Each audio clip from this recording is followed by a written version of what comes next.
24 R TV 'ਚ ਤੁਹਾਡਾ ਬਹੁਤ ਬਹੁਤ ਸਵਾਗਤ ਹੈ ਜੀ। ਮੈਂ ਹਾਂ ਤੁਹਾਡਾ ਹੋਸਟ ਫਾਲ ਚੀਮਾ ਜੀ। ਹਾਂ, ਸਾਡੇ ਪਿੱਛੇ ਤੁਸੀਂ ਜਿਹੜੀ ਬੈਕਗਰਾਉਂਡ ਦੇਖ ਰਹੇ ਹੋ ਜੀ, ਇਹ ਪੌਪੀਜ਼ ਨੇ। ਪੌਪੀਜ਼ ਸਾਨੂੰ ਹਰ ਸਾਲ ਉਹਨਾਂ ਯੋਧਿਆਂ ਦੀ, ਉਹਨਾਂ ਸ਼ਹੀਦਾਂ ਦੀ ਯਾਦ ਦਿਲਾਉਂਦੇ ਆ ਜਿਨ੍ਹਾਂ ਨੇ ਸਾਡੇ ਦੇਸ਼ਾਂ ਵਾਸਤੇ ਕੁਰਬਾਨੀ ਕੀਤੀਆਂ। ਜੀ ਹਾਂ ਜੀ, ਉਹ ਸਾਰੇ ਫੌਜੀ ਜਿਹੜੇ ਕਿ ਬਾਰਡਰ 'ਤੇ ਜਾ ਕੇ ਤੁਹਾਡੀ ਸੁੱਖ ਸ਼ਾਂਤੀ ਵਾਸਤੇ ਆਪਣੀਆਂ ਜਾਨਾਂ ਵਾਰ ਦਿੰਦੇ ਹੈ। ਇਹ ਉਹਦੀ ਜਿਹੜੀ ਹੈ ਯਾਦ ਦੇ ਵਿੱਚ ਰੈੱਡ ਪੌਪੀ ਦਾ ਸਾਈਨ ਲਗਾਇਆ ਜਾਂਦਾ। ਸੋ ਤੁਸੀਂ ਜਦੋਂ ਕਿਸੇ ਸਟੋਰ 'ਚ ਸ਼ਾਪਿੰਗ ਕਰਨ ਜਾਂਦੇ ਹੋ ਤਾਂ ਕਿਰਪਾ ਕਰਕੇ ਕੋਸ਼ਿਸ਼ ਕਰੋ ਕਿ ਉੱਥੋਂ ਕੁਛ ਡੋਨੇਸ਼ਨ ਦੇ ਕੇ ਤੁਸੀਂ ਇਹ ਪੌਪੀਜ਼ ਦੇ ਜਿਹੜੇ ਪਿੰਸ ਹੈਗੇ ਆ ਲੈ ਕੇ ਉਹਨਾਂ ਨੂੰ ਆਪਣੇ ਜੈਕਟਸ 'ਤੇ, ਆਪਣੇ ਸ਼ਰਟਸ 'ਤੇ ਸੁਸ਼ੋਭਿਤ ਕਰੋ ਤਾਂ ਕਿ ਇੱਕ ਜਿਹੜੀ ਉਹਨਾਂ ਦੀ ਯਾਦਾਸ਼ਤ ਹੈ ਉਹ ਮਨਾਈ ਜਾ ਸਕੇ। ਇਹ ਜਿਹੜੇ ਸਾਰੇ ਫੰਡ ਹੁੰਦੇ ਹੈ ਇਹ ਇਕੱਠੇ ਕੀਤੇ ਜਾਂਦੇ ਹੈ ਅਤੇ ਇਹ ਫੌਜੀਆਂ ਦੀ ਭਲਾਈ ਦੇ ਕੰਮਾਂ ਵਿੱਚ ਲਗਾਏ ਜਾਂਦੇ ਹੈ। So please just do it. ਕੋਈ ਇਹਦੇ 'ਤੇ ਨਾ ਸੋਚ ਵਿਚਾਰ ਨਾ ਕਰੋ ਕਿ ਡੋਨੇਸ਼ਨ ਦੀ ਕੋਈ ਲਿਮਿਟ ਨਹੀਂ। ਤੁਸੀਂ 5 ਸੈਂਟ ਪਾਓ, 10 ਸੈਂਟ ਪਾਓ, $50 ਪਾਓ, $100 ਪਾਓ, ਅਪ ਟੂ ਯੂ। ਅਸੀਂ ਇਹ ਵੀ ਦੇਖਦੇ ਹਾਂ ਕਿ ਇਸ ਮੌਕੇ 'ਤੇ ਕਈ ਲੋਕੀ ਪੂਰੇ ਦੇ ਪੂਰੇ ਡੱਬੇ ਚੋਰੀ ਕਰਕੇ ਲੈ ਜਾਂਦੇ ਆ। ਉਹ ਹੈਗੇ ਜੀ ਕੋਈ ਇਹੋ ਜਿਹੇ ਮਤਲਬ ਸ਼ਰਧਾਲੂ ਬੰਦੇ ਜਿਹੜੇ ਕਿ ਇਹਨਾਂ ਸਾਰੀਆਂ ਗੱਲਾਂ ਤੋਂ ਹਟ ਕੇ ਉਹਨਾਂ ਦੀ ਸੋਚ ਅੱਡ ਆ, ਉਹਨਾਂ ਦਾ ਤਰੀਕਾ ਅੱਡ ਆ। ਉਹਨਾਂ ਨੂੰ ਸਮਝਣਾ ਓਨਾ ਹੀ ਮੁਸ਼ਕਿਲ ਹੈ ਜਿੰਨਾ ਸ਼ਾਇਦ ਰੱਬ ਨੂੰ ਸਮਝਣਾ ਕਿ ਰੱਬ ਹੈਗਾ ਕਿ ਨਹੀਂ ਹੈਗਾ। ਸੋ ਸਾਡੇ ਨਾਲ ਅੱਜ ਇੱਕ ਯੰਗ ਐਂਟਰਪ੍ਰੈਨਿਓਰ ਮਾਈਂਡ ਜੁੜਨ ਜਾ ਰਹੇ ਹੈ ਜਿਨ੍ਹਾਂ ਦਾ ਨਾਮ ਹਰਪ੍ਰਤਾਪ ਲੁੱਦੜ ਹੈ ਜੀ। ਇਹਨੇ ਛੋਟੀ ਉਮਰ ਦੇ ਵਿੱਚ ਉਹਨਾਂ ਨੇ ਬੜੇ ਵੱਡੇ ਮਾਰ ਲਏ। ਅੱਜ ਅਸੀਂ ਉਹਨਾਂ ਨਾਲ ਥੋੜ੍ਹੀ ਜਿਹੀ ਗੁਫ਼ਤਗੂ ਕਰਾਂਗੇ, ਪੁੱਛਾਂਗੇ ਉਹਨਾਂ ਕੋਲੋਂ ਕਿ ਉਹ ਕਿੱਦਾਂ ਮਤਲਬ ਇਸ ਪੜਾਅ ਤੱਕ ਪਹੁੰਚੇ, ਕਿਹੜੀ ਸੋਚ ਨੇ ਉਹਨਾਂ ਨੂੰ ਪ੍ਰਭਾਵਿਤ ਕੀਤਾ ਇਸ ਲਾਈਨ 'ਤੇ ਆਉਣ ਵਾਸਤੇ। ਤੁਸੀਂ ਵਾਕਈ ਇੰਸਪਾਇਰ ਹੋਵੋਗੇ ਉਹਨਾਂ ਦੀਆਂ ਗੱਲਾਂ ਸੁਣ ਕੇ। ਸੋ ਜਿਹੜੇ ਉਸ ਉਮਰ ਦੇ ਬੱਚੇ ਹੈਗੇ ਆ ਜੇ ਸਾਡਾ ਪ੍ਰੋਗਰਾਮ ਦੇਖ ਰਹੇ ਆ ਤਾਂ ਮੈਂ ਜ਼ਰੂਰ ਕਹੂੰਗਾ ਕਿ ਤੁਸੀਂ ਕੁਛ ਨਾ ਕੁਛ ਇੰਸਪੀਰੇਸ਼ਨ ਜਿਹੜੀ ਆ ਉਹਨਾਂ ਤੋਂ ਜ਼ਰੂਰ ਲਓ। ਜੇ ਤੁਸੀਂ ਕਦੇ ਉਹਨਾਂ ਨਾਲ ਕੰਟੈਕਟ ਕਰਨਾ ਹੋਵੇ ਤਾਂ ਮੇਰੇ ਫੋਨ 'ਤੇ ਕਾਲ ਕਰ ਲੈਣਾ, ਜਿਹੜਾ ਕਿ 6473332273 ਹੈ। ਅਸੀਂ ਤੁਹਾਡੀ ਉਹਨਾਂ ਦੇ ਨਾਲ ਕਨੈਕਸ਼ਨ ਕਰਵਾ ਦੇਵਾਂਗੇ। ਆਹ ਨੰਬਰ ਤੁਸੀਂ ਸਾਡੇ ਨੋਟ ਕਰ ਲਓ ਜੀ, 647 333 2273, 647 424 0358। ਕੱਲ੍ਹ ਹੈਲੋਵੀਨ ਮਨਾਈ ਗਈ ਹੈ ਜੀ। ਅਸੀਂ ਉਮੀਦ ਰੱਖਦੇ ਹਾਂ ਕਿ ਸਾਰਿਆਂ ਲਈ ਹੈਲੋਵੀਨ ਬੜੀ ਚੰਗੀ ਗੁਜ਼ਰੀ ਹੋਏਗੀ। ਪਰ ਇੱਕ ਗੱਲ ਦਾ ਧਿਆਨ ਰੱਖਣਾ ਕਿ ਪੀਲ ਰੀਜਨਲ ਪੁਲਿਸ ਨੇ ਜਿਹੜਾ ਇੱਕ ਨੋਟਿਸ ਜਾਰੀ ਕੀਤਾ ਕਿ ਭਾਈ ਤੁਸੀਂ ਚੈੱਕ ਜ਼ਰੂਰ ਕਰ ਲਿਓ ਜਿਹੜੀਆਂ ਕੈਂਡੀਆਂ ਤੁਹਾਡੇ ਕੋਲ ਆਈਆਂ ਨੇ ਉਹਨਾਂ ਦੇ ਵਿੱਚ ਕੋਈ ਨੀਡਲਸ ਜਾਂ ਕੋਈ ਹਾਰਮਫੁਲ ਸਬਸਟੈਂਸ ਤਾਂ ਨਹੀਂ ਗਾ। ਪੈਕੇਜਿੰਗ ਸੀਲਡ ਹੋ ਸਕਦੀ ਹੈ, ਨੀਡਲਸ ਫੇਰ ਵੀ ਉਹਦੇ 'ਚ ਪਾਈਆਂ ਜਾ ਸਕਦੀਆਂ। ਪੀਲ ਰੀਜਨਲ ਪੁਲਿਸ ਦੇ ਨੋਟਿਸ ਦੇ ਵਿੱਚ ਆਹ ਕੈਂਡੀ ਆਈ ਹੈ ਜੀ ਜਿਹਦੇ ਵਿੱਚ ਕਿ ਨੀਡਲ ਤੁਸੀਂ ਦੇਖ ਲਓ ਕਿੱਦਾਂ ਉਹ ਨੀਡਲ ਖੋਭੀ ਹੋਈ ਆ, ਇਹਦੇ 'ਚ ਅਵੇਲੇਬਲ ਹੈ। ਹੁਣ ਮੈਨੂੰ ਇਹ ਸਮਝ ਨਹੀਂ ਆਉਂਦਾ ਕਿ ਇਹੋ ਜਿਹਾ ਕੰਮ ਕਰਕੇ ਕਿਸੇ ਇਨਸਾਨ ਨੂੰ ਕੀ ਮਿਲਦਾ। ਜੇ ਕੋਈ ਬੱਚਾ ਇਹਨੂੰ ਖਾ ਜਾਏ ਤਾਂ ਜਸਟ ਇਮੈਜਿਨ ਕਿ ਉਹਨੂੰ ਕਿੰਨਾ ਜ਼ਿਆਦਾ ਪੇਨ ਤੇ ਐਗਨੀ ਤੇ ਕਿੰਨੇ ਫਜ਼ੂਲ ਦੇ ਪੈਸੇ ਜਿਹੜੇ ਆ ਤੇ ਉਹਨਾਂ ਦੀ ਜਿਹੜੀ ਬੇਆਰਾਮੀ ਹੋਣੀ ਹੈ ਕਿੱਦਾਂ ਲੰਘਣੀ। ਜੇ ਇਹ ਹੋ ਸਕੇ ਕਿ ਤੁਸੀਂ ਜਦੋਂ ਕੈਂਡੀ ਇਕੱਠੀ ਕਰਦੇ ਹੋ ਤੇ ਐਡਰੈਸ ਲਾ ਲਓ, ਭਾਈ ਇਹ ਕੈਂਡੀ ਜਿਹੜੀ ਹੈ ਨਾ ਫਲਾਨੀ ਪ੍ਰੋਪਰਟੀ ਤੋਂ ਪਿਕ ਕੀਤੀ ਹੈ। ਮੈਂ ਕਹਿੰਦਾ ਫੜਨਾ ਸੌਖਾ ਹੋ ਜਾਊਗਾ। ਕੈਂਡੀ ਚੱਕੋ, ਮਾਰਕਰ ਲੈ ਜਾਓ ਉਸ 'ਤੇ ਉਹਦੇ ਨਾਲ ਉਹਦਾ ਐਡਰੈਸ ਲਿਖ ਦਿਓ ਤਾਂ ਕਿ ਤੁਹਾਨੂੰ ਯਾਦ ਰਹੇ ਕਿ ਫਲਾਣੇ ਅੰਕਲ ਨੇ ਜਾਂ ਆਂਟੀ ਨੇ ਦਿੱਤੀ ਸੀਗੀ। ਘੱਟੋ ਘੱਟ ਪੁਲਿਸ ਨੂੰ ਤੁਸੀਂ ਕੋਈ ਕੰਪਲੇਂਟ ਕਰਨ ਜੋਗੇ ਤਾਂ ਹੋਵੋਗੇ। ਸੋ ਇਹ ਕੋਸ਼ਿਸ਼ ਕਰਨੀ ਚਾਹੀਦੀ ਹੈ। ਮੇਰੇ ਖਿਆਲ ਜੇ ਇਹਨੂੰ ਨੋਰਮ ਬਣਾ ਲਿਆ ਜਾਏ ਤਾਂ ਇਹੋ ਜਿਹੀਆਂ ਜਿਹੜੀਆਂ ਵਾਹਿਆਤ ਹਰਕਤਾਂ ਨੇ ਲੋਕੀ ਇਹਨਾਂ ਨੂੰ ਛੱਡ ਦੇਣਗੇ। ਸੋ ਬੀ ਵੈਰੀ ਕੇਅਰਫੁਲ ਕਿ ਕੀ ਤੁਸੀਂ ਲੈ ਕੇ ਆਏ ਹੋ। ਹਾਲੇ ਵੀ ਕੋਈ ਨਹੀਂ ਵਿਗੜਿਆ, ਖਾਇਓ ਨਾ, ਖਾਣ ਤੋਂ ਪਹਿਲਾਂ ਚੰਗੀ ਤਰ੍ਹਾਂ ਜ਼ਰੂਰ ਚੈੱਕ ਕਰ ਲੈਣਾ। ਬੈਂਕ ਆਫ ਕੈਨੇਡਾ ਦੇ ਜਿਹੜੇ ਗਵਰਨਰ ਹੈਗੇ ਆ ਸਟਿਫ ਮੈਕਲਮ ਸਾਹਿਬ, ਉਹ ਬੜੇ ਪਰੇਸ਼ਾਨ ਆ। ਉਹ ਕਹਿੰਦੇ ਆ ਅਸੀਂ ਜਿੰਨੀ ਇਨਫਲੇਸ਼ਨ ਨੂੰ ਥੱਲੇ ਲੈ ਕੇ ਆਉਣਾ ਚਾਹੁੰਦੇ ਹਾਂ ਇਹ ਸਰਕਾਰ ਸਾਨੂੰ ਨਹੀਂ ਲੈ ਕੇ ਆਉਣ ਦਿੰਦੀ। ਹੁਣ ਸਰਕਾਰ ਕੀ ਕਰਦੀ ਹੈ ਕਿ ਸਰਕਾਰ ਸਪੈਂਡਿੰਗ ਜਿਹੜੀ ਹੈ ਉਹ ਦੋ ਕਰਨ 'ਤੇ ਲੱਗੀ ਹੋਈ। ਤੇ ਇਸੇ ਚੀਜ਼ ਦਾ ਜਿਹੜਾ ਫਿਕਰ ਹੈ ਗਵਰਨਰ ਸਾਹਿਬ ਨੂੰ ਬਹੁਤ ਜ਼ਿਆਦਾ ਲੱਗਾ ਹੋਇਆ ਯਾਰ ਕਮਾਲ ਦੀ ਗੱਲ ਆ, ਪੋਲੀਟੀਕਲ ਇੰਟਰਫੇਰੈਂਸ ਇੰਨਾ ਜ਼ਿਆਦਾ ਹੋ ਰਿਹਾ ਕਿ ਉਹ ਚਾਹ ਕੇ ਵੀ ਇਨਫਲੇਸ਼ਨ ਨੂੰ ਥੱਲੇ ਨਹੀਂ ਲੈ ਕੇ ਆ ਰਹੇ। ਕਹਿੰਦੇ ਆ ਕਿ 2.5% ਜਿਹੜੀ ਆ ਅਗਲੇ ਸਾਲ ਗਰੋਥ ਹੋਈ ਹੈ ਜੀ, ਕਿ ਹੋਣੀ ਆ ਗਵਰਨਮੈਂਟ ਸਪੈਂਡਿੰਗ ਦੀ। ਉਹ ਕਹਿੰਦੇ ਜੇ ਉਹ ਸਾਰੇ ਸਪੈਂਡਿੰਗ ਪਲਾਨ ਸਿਰੇ ਲੱਗ ਗਏ ਤੇ ਜਿਹੜੀ ਗਵਰਨਮੈਂਟ ਆ ਉਹ ਮਾਰਕੀਟ ਦੇ ਵਿੱਚ ਸਪਲਾਈ ਤੋਂ ਜ਼ਿਆਦਾ ਡਿਮਾਂਡ ਸਿੱਟ ਦੇਗੀ। ਹੁਣ ਜਦੋਂ ਡਿਮਾਂਡ ਵਧਣੀ ਆ, ਸਪਲਾਈ ਘਟਣੀ ਆ, ਇਨਫਲੇਸ਼ਨ ਵੀ ਜਿਹੜੀ ਆ ਉਹ ਵੱਧ ਸਕਦੀ ਹੈ। ਖੈਰ ਇਹਨਾਂ ਗੱਲਾਂ ਨੇ ਸਾਡੇ ਕੋਲ ਬਹੁਤ ਟਾਈਮ ਹੈਗਾ ਜੀ, ਇਹਨਾਂ ਤੇ ਅਸੀਂ ਗੱਲਬਾਤ ਜ਼ਰੂਰ ਕਰਾਂਗੇ।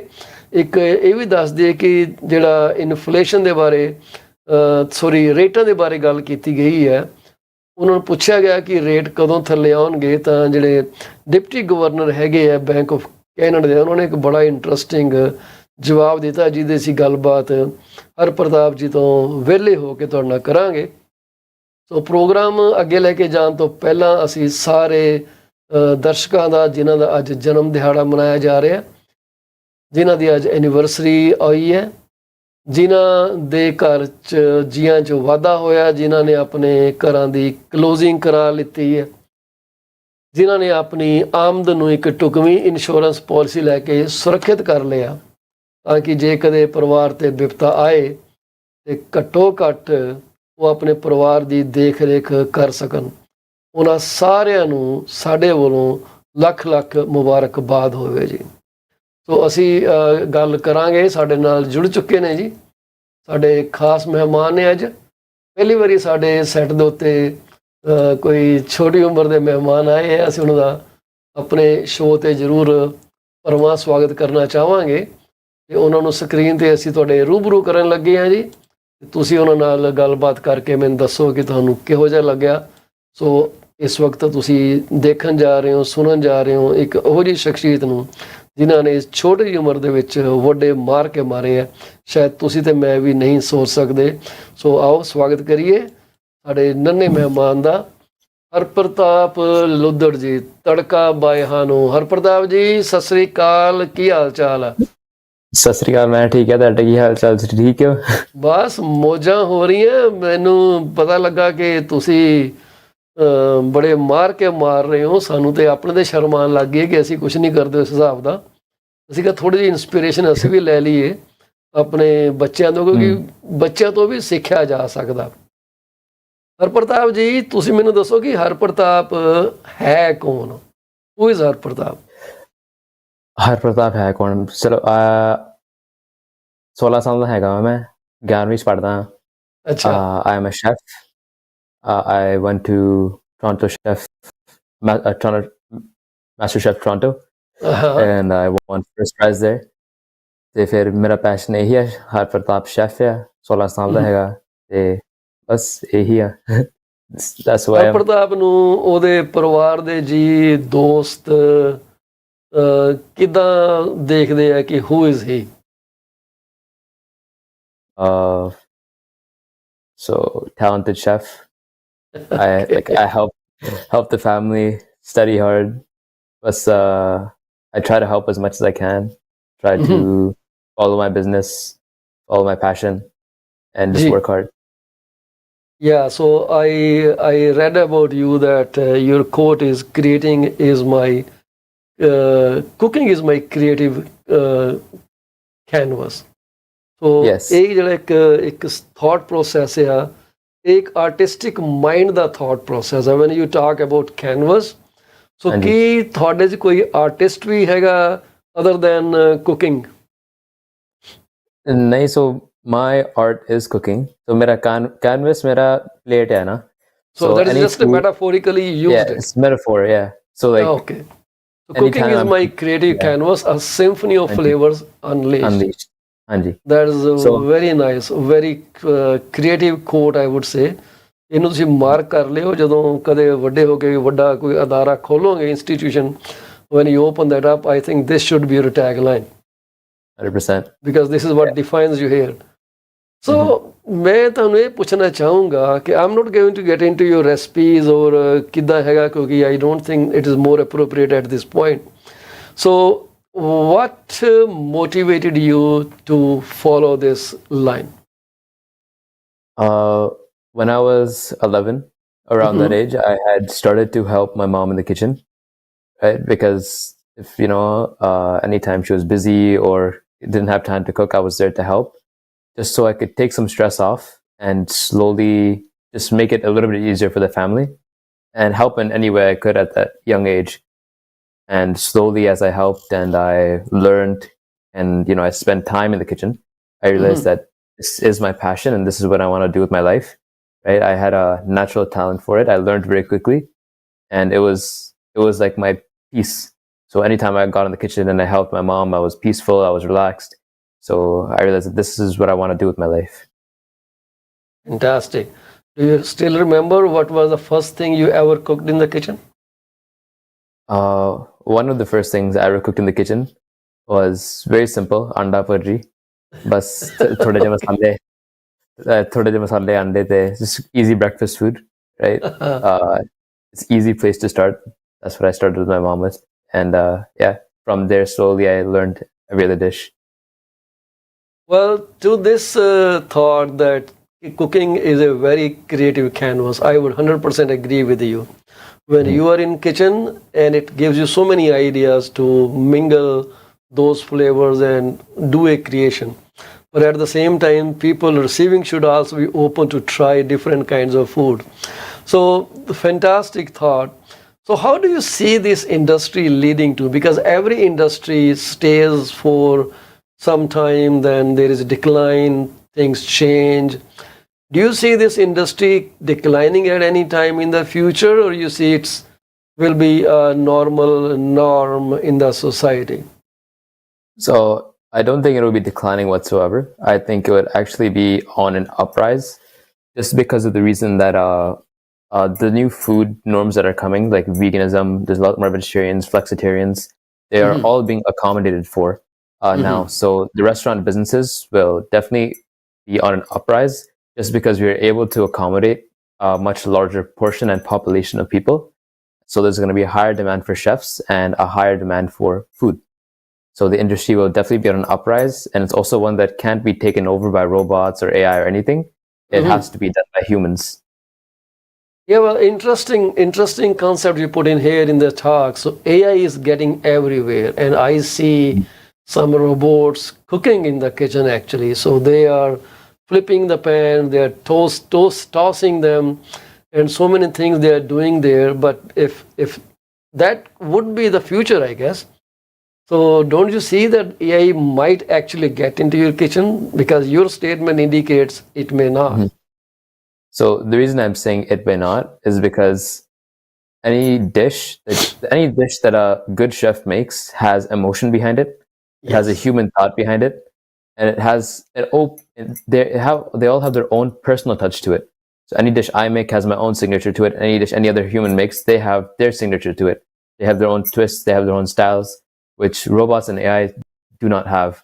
The max they can do is maybe help with preparation, chopping or something like that. But the final touch always has to be done by a human. The plating is done with emotion. That art is humanly. So Yes. every chef is different, and that cannot be replicated by even I cannot replicate another chef's work. No chef can replicate my work. So a robot definitely cannot replicate a human's work. And I don't even think you can replicate your own work because Definitely every not. time it's a unique change, right? You may not even realize that. So I don't know how much you know about your signatures. One big Mhm. fact about signatures is if two signatures overlap 100%, you know what they are? The same. They are four signatures. Oh, So all two right. signatures will never overlap 100%. There Mhm. always and always will be variation. You try it yourself after this interview is over and show me one single pair that overlaps 100%. You can Mhm. only do that by tracing it. Otherwise, two signatures are never the same. Your muscular coordination never works the same way. The proportions of strokes changes, the place where you're signing it changes, the paper changes, the pen changes, and everything changes with that, and you can never replicate. So this is a clear case example of forgery if two signatures overlap. I can guarantee you This is a four signature. This is what I have done in my previous work life.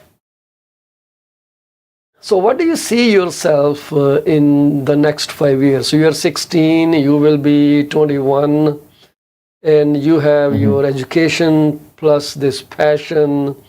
So, where do you think you are going to go to in 5 years from now?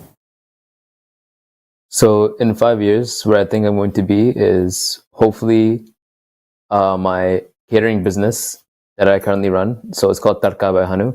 And right now, the goal as I'm in school is to upscale it as much as possible. And I think in the next 5 years, I'm hopefully having constant orders, people that I work with that I can train, my own little community of chefs that run my business with me. Mm-hmm. Yeah, so hopefully in 5 years, I have my own restaurant, my own catering businesses, my own Good faces luck. out there, right? That's the goal for 5 years. So, you don't have any plan to be working for any 5-star or 10-star hotels anywhere in the future? You just want to be your own boss? 100% own boss, own business. If I'm working in a 5-star restaurant, I want it to be my own 5-star restaurant. Okay. So when you are, because I know your mom telling me that you are receiving orders, you are going to parties to cater, and this is live catering. It's very stressful. I can tell you that because you have to meet the taste of so many individuals at one particular place. So does this not interfere with your school schedule?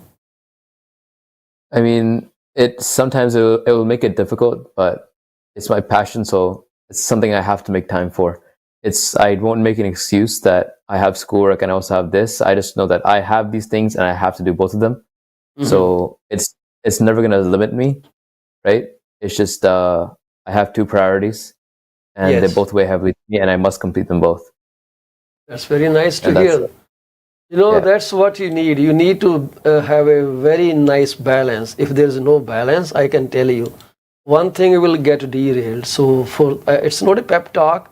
I'm saying from my own experience because I've seen people struggle with two things, and when they are equally important. On one side is the money that comes in, and the second side is the education that's going to take you to the higher level. You understand what I'm trying to tell you?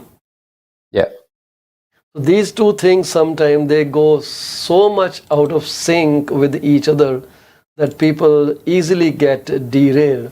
I'm trying to find some images that your mom sent me in this morning, and I remember I just saved them, but I forgot where I saved them.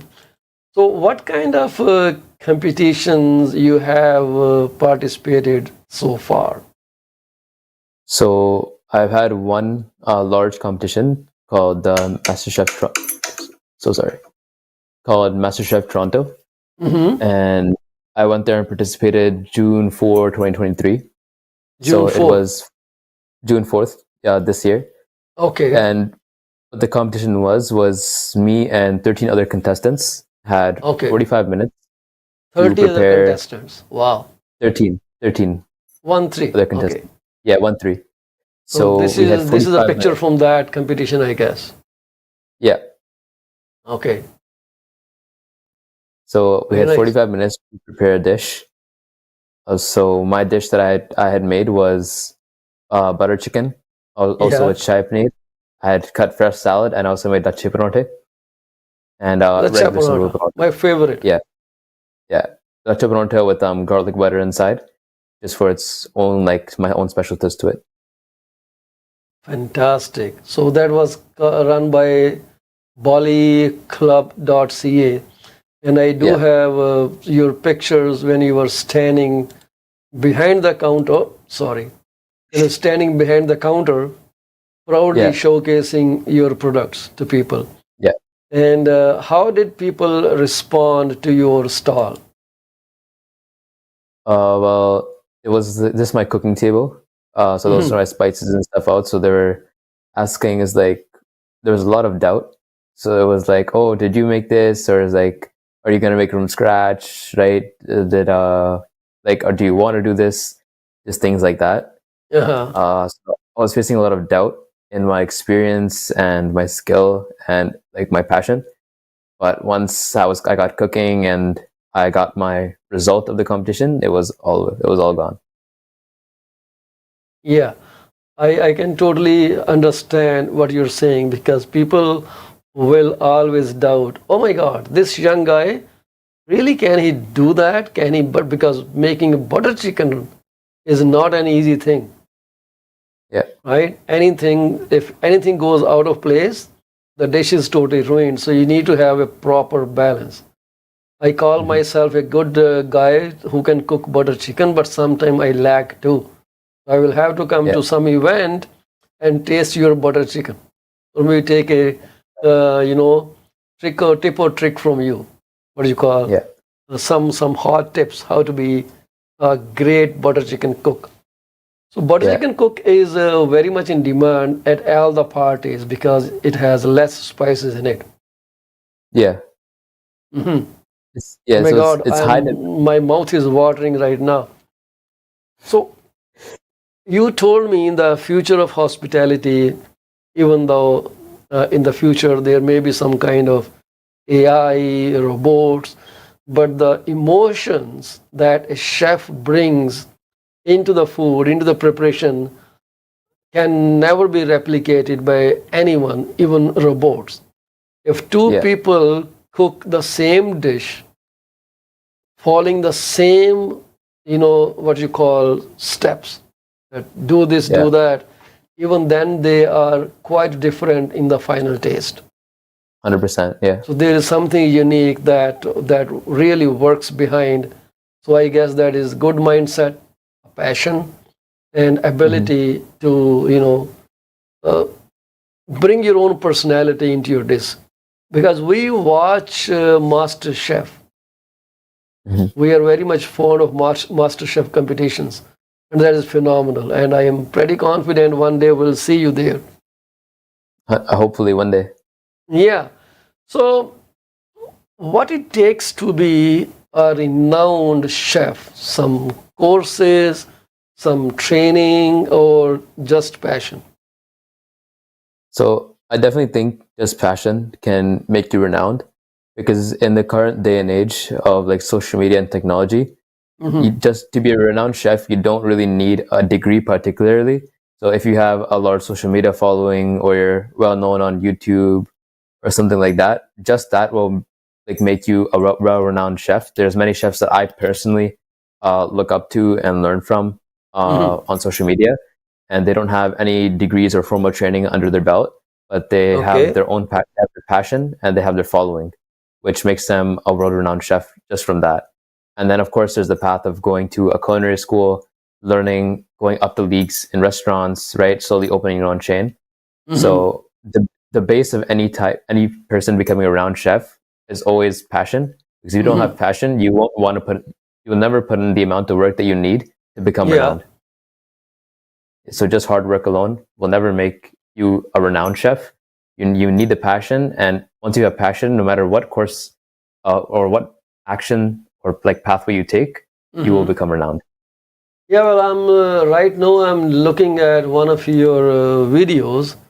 So I don't know if this is you or someone else, but it looks like it's you.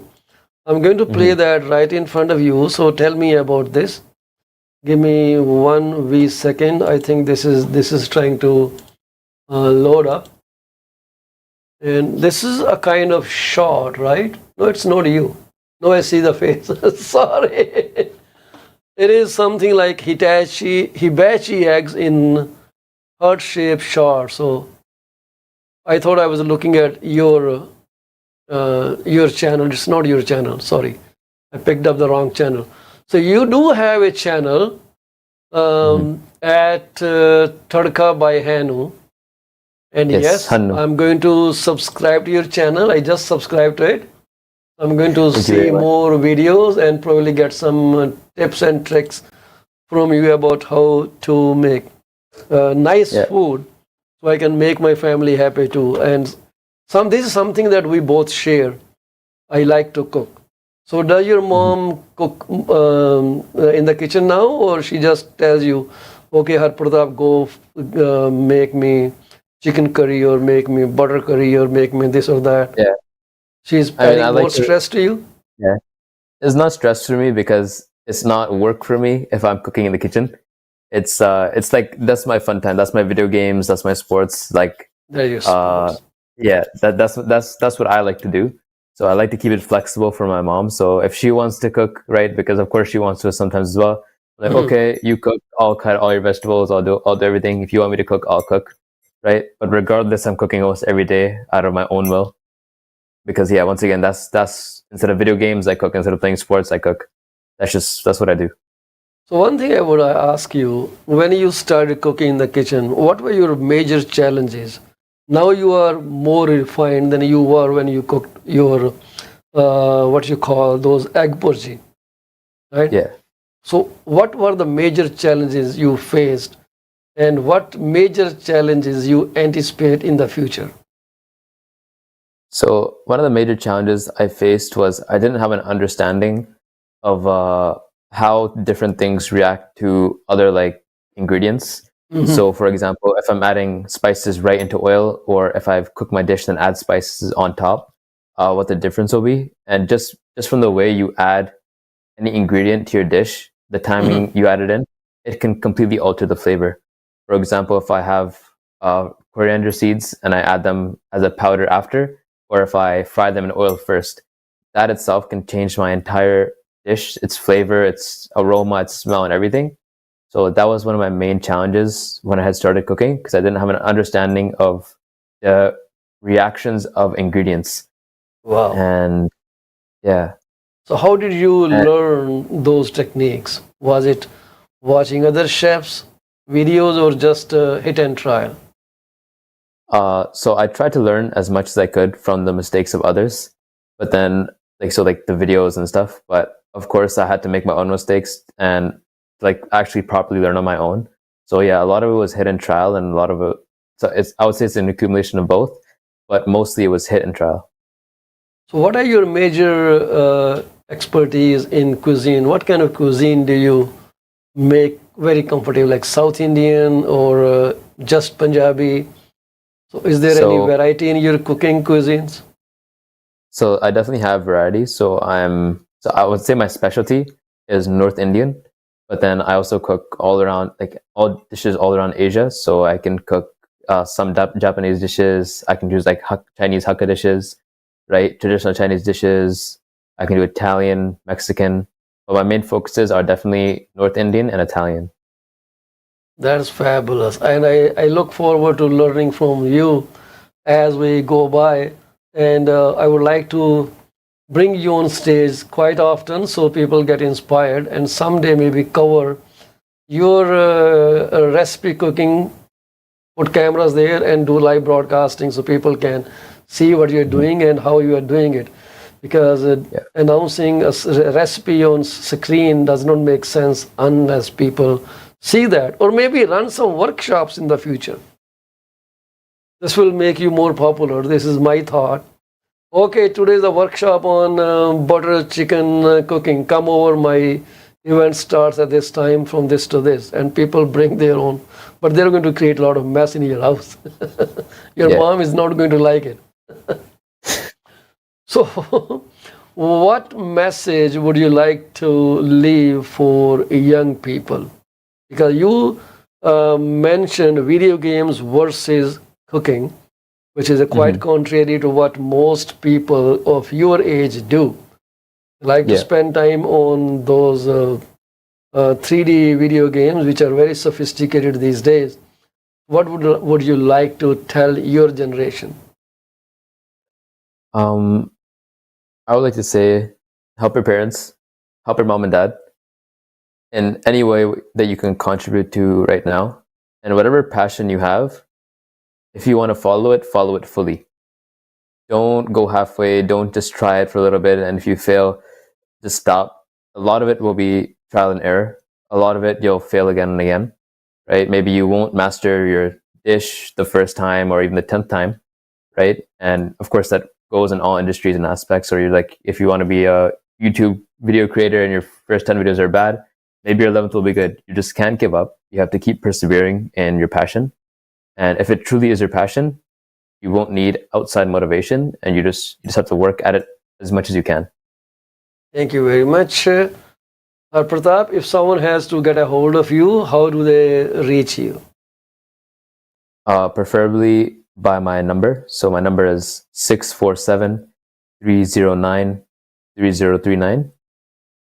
And if they would like to contact me on social media, my Instagram handle is at Tarka by Hanu. That's at TADKBYHANU. So phone number to call Har Pratap 647-309-3039, and Yes. Instagram handle is at Tarka by Hanu. Thank you very much, Har Pratap. So we'll see you next time with the new ideas, new thoughts, and please keep coming back. Just let us know that you have something to talk about, and we'll bring you up stage. Thank you very much for your time. Take care. Thank you so much for having me. Please stay with us. We're going to take a quick break. Then we'll come back with more news about mortgage industry and other areas. Stay with us. Thank you.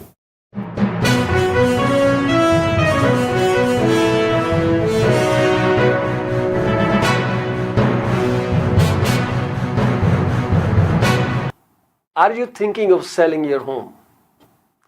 You are covered.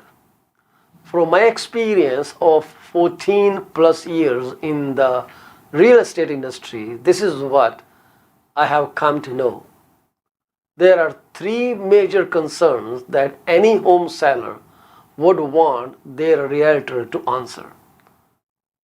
Number one, how much is their home worth? Number two, how long will it take to sell their house? And number three, what will the agent do to make it sell? I have answers to all these questions. To schedule your one-on-one appointment, call me at 647-424-0358. Once again, Paul Chima, broker with Remax Prime Properties. My phone number to call is 647-424-0358. Call me now and get moving. From a vast experience in immigration industry, this is what I've figured out. Clients want to know if their application is submitted in a timely fashion, what a representative can do to serve best interest of their client. Clients are informed on a regular basis about the progress of their application. We deliver what we promise. My phone number is 647-465-8894 or reach me out at 639-998-1992. Are you thinking of a career change or adding another one to your portfolio? Well, you are thinking right. Call Sarabjit Luddar at 416-879-3039 from Beyond Care Insurance Solutions. She also deals in life, long-term, travel, critical illness, disability insurance. Give her a call today at 416-879-3039. This is what we can tell you. She will always give you the right advice and help you find out if being an insurance advisor is your piece of cake. Are you looking for a reliable legal office that can handle your closing in the most effective manner? If yes, please get in touch with Rakesh Joshi at 416-213-8600. Joshi Law Office provides all the legal advices about real estate law, business law, immigration laws, notarization and affidavits, wills and trust.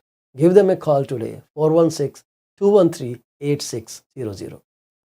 ਅਵੰਤਿਆ ਬੜਾ ਖੁਸ਼ ਤੁਰਿਆ ਹੋਣਾ ਕਿ lottery ਲੂਟਰੀ ਲੱਗ ਗਈ ਤੇਰੀ। ਕਾਸ਼ ਇਦਾਂ ਹੀ ਹੁੰਦਾ, ਲਾਟਰੀ ਲੱਗਦੀ। ਵੈਸੇ ਗੱਲ ਤੇ ਲਾਟਰੀ ਵਰਗੀ ਹੈ। ਮੈਂ ਆਪਣੀ ਲਾਈਫ ਦਾ ਬੀਮਾ ਕਰਵਾ ਕੇ ਆਇਆ ਤੇ ਜੇ ਮੈਨੂੰ ਕੁਝ ਹੋ ਗਿਆ ਤੇ ਮੇਰੇ ਪਰਿਵਾਰ ਨੂੰ ਮੇਰੇ ਮਗਰੋਂ ਕੋਈ $1 ਮਿਲੀਅਨ ਮਿਲ ਜਾਊਗਾ। ਉਹ ਅੱਛਾ, ਇਹ ਕਿੱਦਾਂ? ਉਹ ਜੇ ਤੈਨੂੰ ਜਾਣਕਾਰੀ ਚਾਹੀਦੀ ਹੈ ਤਾਂ ਕਮਲਜੀਤ ਬੋਲਾ ਨੂੰ ਸੰਪਰਕ ਕਰ। ਉਹਨਾਂ ਦਾ phone number 647 772 1481।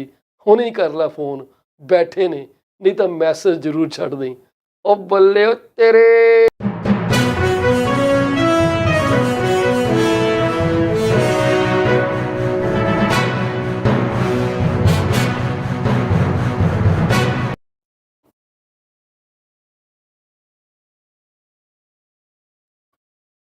Page 24 R TV ਤੁਹਾਡਾ ਮੁੜ ਤੋਂ ਸਵਾਗਤ ਹੈ ਜੀ। ਮੇਰਾ ਨਾਮ ਹੈ ਪਾਲ ਚੀਮਾ।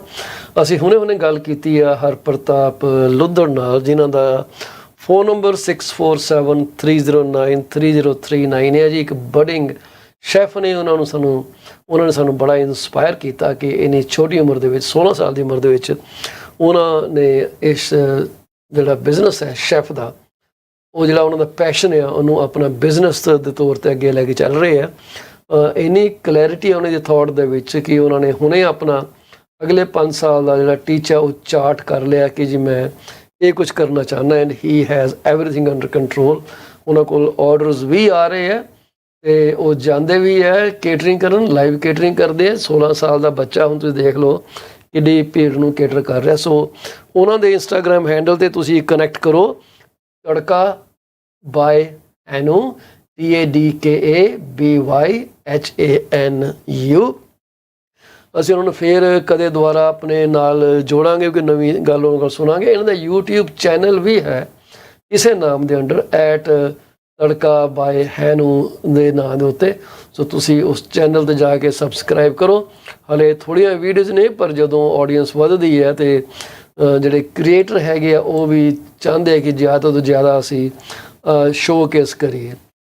ਅਸੀਂ ਤੁਹਾਡੇ ਅੱਗੇ ਇੱਕ ਰਿਪੋਰਟ ਪ੍ਰੈਜ਼ੈਂਟ ਕਰਨੀ ਚਾਹੁੰਦੇ ਸੀ, but for some weird reason ਉਹਦੀ ਰਿਪੋਰਟ ਦਾ ਲਿੰਕ ਆ ਉਹ ਓਪਨ ਨਹੀਂ ਹੋ ਰਿਹਾ।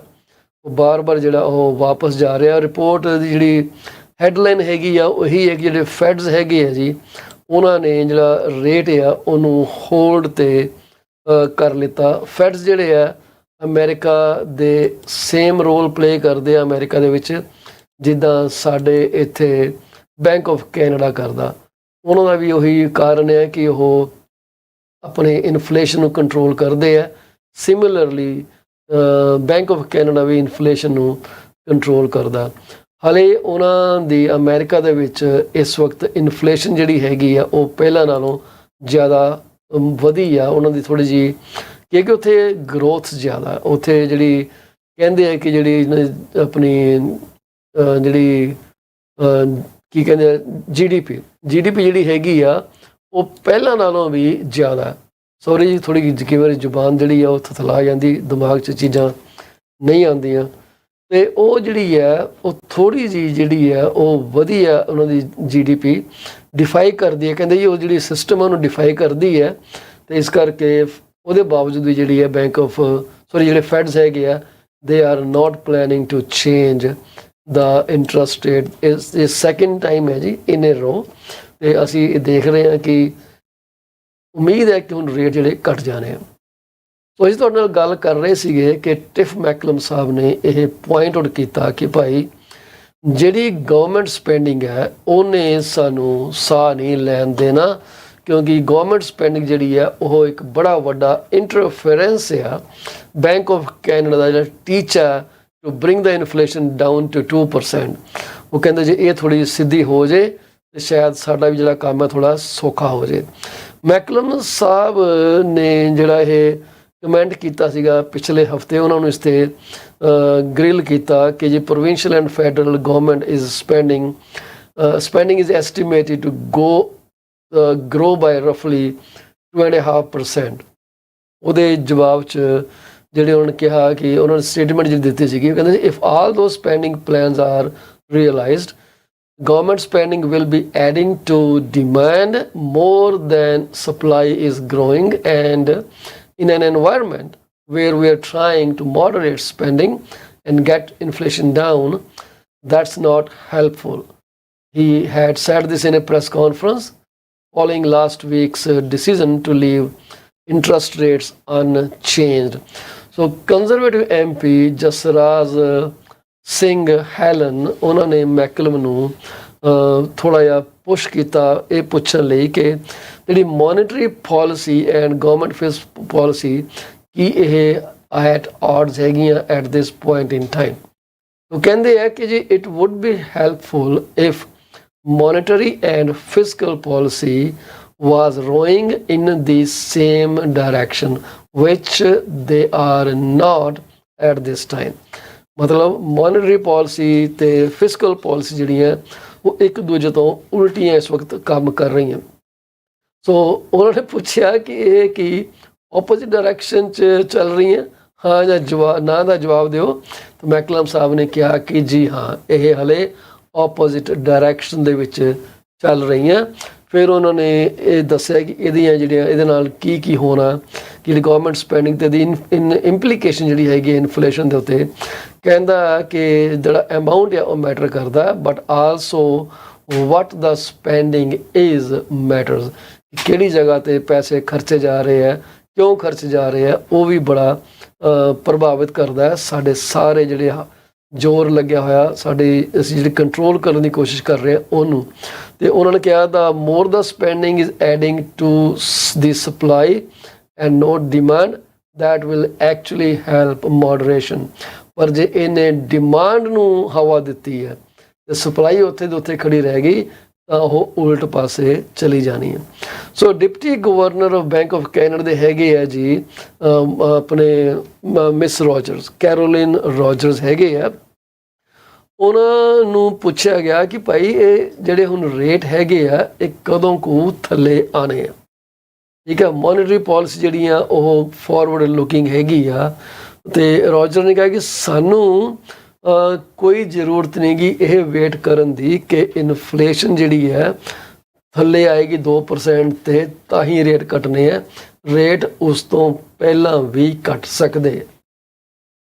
ਸੋ ਇੱਕ ਸਟੇਟਮੈਂਟ ਹੀ ਹੈ, ਹੁਣ ਇਹਦਾ ਮਤਲਬ ਇਹ ਨਹੀਂਗਾ ਕਿ ਇਹ ਵਾਕਈ ਇਹ ਰੇਟ ਸਵੇਰੇ ਘਟ ਜਾਣੇ ਆ। ਇੱਕ ਥਾਟ ਹੈ, ਤੁਹਾਨੂੰ ਪਤਾ ਬੈਂਕ ਆਫ ਕੈਨੇਡਾ ਜਿਹੜਾ ਉਹ ਥੋੜੀਆਂ ਜਿਹੜੀਆਂ ਕਈ ਵਾਰੀ ਸਟੇਟਮੈਂਟ ਜਿਹੜੀਆਂ ਉਹ ਪੋਲੀਟੀਕਲੀ ਕਰੈਕਟ ਸਟੇਟਮੈਂਟ ਦੇ ਦਿੰਦੇ ਆ। So monetary policy is forward looking. ਹੁਣ ਗੱਲ ਹੋ ਰਹੀ ਹੈ ਗਵਰਨਮੈਂਟ ਸਪੈਂਡਿੰਗ ਦੀ। ਤੇ ਗਵਰਨਮੈਂਟ ਸਪੈਂਡਿੰਗ ਨੇ ਹਵਾ ਦਿੱਤੀ ਡਿਮਾਂਡ ਨੂੰ, ਇਨਫਲੇਸ਼ਨ ਉੱਪਰ ਗਈ ਤੇ ਫਿਰ ਤਾਂ ਰੇਟ ਥੱਲੇ ਆਉਣ ਦਾ ਕੋਈ ਚਾਂਸ ਹੀ ਨਹੀਂਗਾ, ਫਿਰ ਤਾਂ ਉੱਪਰ ਹੀ ਜਾਊਗਾ। ਪਰ ਗੱਲ ਇਹ ਹੈ ਕਿ ਫਿਲਹਾਲ ਉਹ ਕਹਿ ਰਿਹਾ ਕਿ ਜਿਹੜੀ ਮੋਨਿਟਰੀ ਪਾਲਿਸੀ ਹੈਗੀ ਆ ਇਟਸ ਡੂਇੰਗ ਫਾਈਨ। ਤਾਂ ਸਾਨੂੰ ਕੋਈ ਜ਼ਰੂਰਤ ਨਹੀਂ ਗੀ ਕਿ ਅਸੀਂ ਜਦ ਤੱਕ ਇਨਫਲੇਸ਼ਨ 2% ਤੇ ਆਉਂਦੀ ਹੈ ਉਹਦੀ ਅਸੀਂ ਵੇਟ ਕਰੀਏ। ਜੇ ਕਹਿੰਦੇ ਸਾਨੂੰ ਕੁਛ ਨਿਸ਼ਾਨੀਆਂ ਜਾਂ ਕੁਛ ਇਹੋ ਜਿਹੇ ਹਿੰਟ ਮਿਲ ਜਾਂਦੇ ਹੈ ਕਿ ਜਿਹੜੀ ਇਨਫਲੇਸ਼ਨ ਥੱਲੇ ਆ ਰਹੀ ਹੈ despite what ever is going on, ਤੇ ਇਹ ਵੀ ਸਾਨੂੰ ਲੱਗੇਗਾ ਕਿ ਇਹ ਇਨਫਲੇਸ਼ਨ ਹੁਣ ਥੱਲੇ ਹੀ ਰਹੇਗੀ, ਉੱਪਰ ਨਹੀਂ ਜਾਏਗੀ। ਤੇ ਉਸ ਵੇਲੇ ਅਸੀਂ ਜਿਹੜੇ ਰੇਟ ਵੀ ਥੱਲੇ ਲੈ ਕੇ ਆਉਣ ਲਈ ਗੱਲ ਕੀਤੀ ਜਾ ਸਕਦੀ ਹੈ। ਪਰ ਫਿਲਹਾਲ ਅਸੀਂ ਉਸ ਬਾਰੇ 100% ਕਮੈਂਟ ਨਹੀਂ ਕਰ ਸਕਦੇ। ਇਹ ਉਹਨਾਂ ਦੀ ਜਿਹੜੀ ਸਟੇਟਮੈਂਟ ਆ ਇਹ ਤੁਹਾਡੇ ਨਾਲ ਮੈਂ ਸਾਂਝੀ ਕਰ ਰਿਹਾ ਉਸ ਸਟੇਟਮੈਂਟ ਦੇ ਹਵਾਲੇ ਨਾਲ ਕਿ this is all that is under the talk these days. So ਤੁਸੀਂ ਦੇਖ ਰਹੇ ਹੋ PC24 RETV। ਸਾਡਾ ਇਸ ਪ੍ਰੋਗਰਾਮ ਇਸ ਵਕਤ PC24 RETV ਦੇ ਜਿਹੜੇ ਚੈਨਲ ਹੈਗੇ IPTV ਤੇ ਉੱਥੇ ਨਸ਼ਰ ਕੀਤਾ ਜਾ ਰਿਹਾ ਤੇ ਨਾਲ ਦੀ ਨਾਲ ਪੈਰਲਲ ਇੱਕ voice of real estate channel ਤੇ ਵੀ ਇਹ ਬ੍ਰੌਡਕਾਸਟ ਕੀਤਾ ਜਾ ਰਿਹਾ।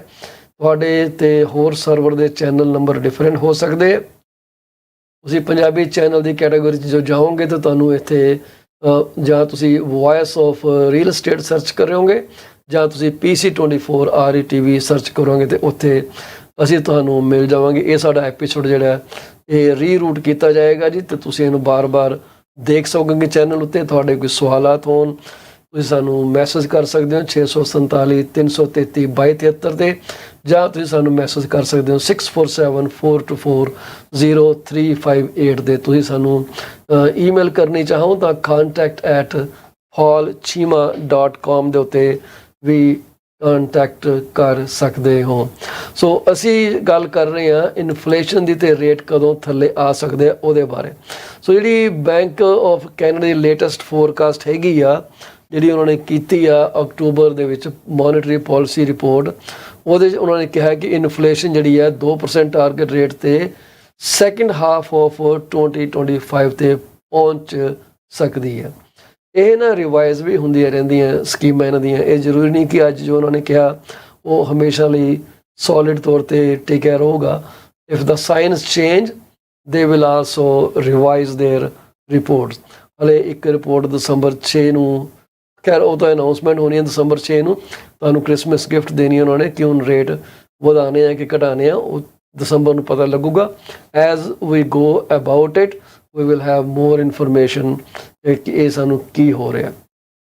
ਸੋ ਜਿਹੜੇ ਚੈਲੰਜਸ ਹੈਗੇ ਆ ਉਹਨਾਂ ਬਾਰੇ ਮੈਕਲਮ ਸਾਹਿਬ ਨੇ ਜ਼ੋਰ ਦੇ ਕੇ ਕਿਹਾ ਕਿ ਇਨਫਲੇਸ਼ਨ ਨੂੰ ਟਾਰਗੇਟ 'ਤੇ ਲੈ ਕੇ ਆਉਣਾ ਕੋਈ ਸੌਖਾ ਕੰਮ ਨਹੀਂ ਗਾ, ਖਾਸ ਕਰਕੇ ਜਦੋਂ ਸਾਰੇ ਵਰਲਡ ਦੇ ਵਿੱਚ ਕਈ ਤਰ੍ਹਾਂ ਦੀਆਂ ਟੈਨਸ਼ਨਸ ਵਧੀਆਂ ਹੋਈਆਂ। ਇਜ਼ਰਾਈਲ ਤੇ ਗਾਜ਼ਾ ਦੀ ਲੜਾਈ ਹੈ, ਯੂਕਰੇਨ ਤੇ ਰਸ਼ੀਆ ਦੀ ਲੜਾਈ ਹੈ। ਸੋ ਇਹਦੇ ਨਾਲ ਕੀ ਹੈ ਕਿ ਜਿਹੜੇ ਐਨਰਜੀ ਪ੍ਰਾਈਸਿਸ ਹੈਗੇ ਆ ਉਹ ਵੱਧ ਸਕਦੇ ਆ ਤੇ ਸਪਲਾਈ ਚੇਨਸ ਵੀ ਡਿਸਰਪਟ ਹੋ ਸਕਦੀਆਂ ਨੇ। If that happens things will go a different route. So ਇਹ ਜਿਹੜਾ ਖਦਸ਼ਾ ਹੈਗਾ ਇਹ ਲੱਗਾ ਹੀ ਰਹਿਣਾ। ਤੇ ਉਹਨਾਂ ਨੇ ਇਹ ਕਿਹਾ ਕਿ ਜੀ ਜੇ ਸਿਚੁਏਸ਼ਨ ਡਾਇਨਾਮਿਕ ਰਹਿੰਦੀ ਆ ਤੇ ਜਿਹਦੇ ਨਾਲ ਕਿ ਬੈਂਕ ਦੀਆਂ ਜਿਹੜੀ ਫੋਰਕਾਸਟ ਜਿਹੜੀਆਂ ਉਹਨਾਂ ਨੇ ਪਿਛਲੇ ਹਫਤੇ ਰਿਲੀਜ਼ ਕੀਤੀਆਂ, ਜਿਹਦੇ ਵਿੱਚ ਉਹਨਾਂ ਨੇ ਆਪਣਾ ਸ਼ਾਰਟ ਟਰਮ ਇਨਫਲੇਸ਼ਨ ਦੀਆਂ ਐਕਸਪੈਕਟੇਸ਼ਨ ਨੂੰ ਥੋੜ੍ਹਾ ਜਿਹਾ ਵਧਾਇਆ ਸੀਗਾ ਤੇ ਗਰੋਥ ਫੋਰਕਾਸਟ ਨੂੰ ਥੋੜ੍ਹਾ ਜਿਹਾ ਉਹਨਾਂ ਨੇ ਸ਼ਾਰਟ ਕੀਤਾ ਸੀਗਾ।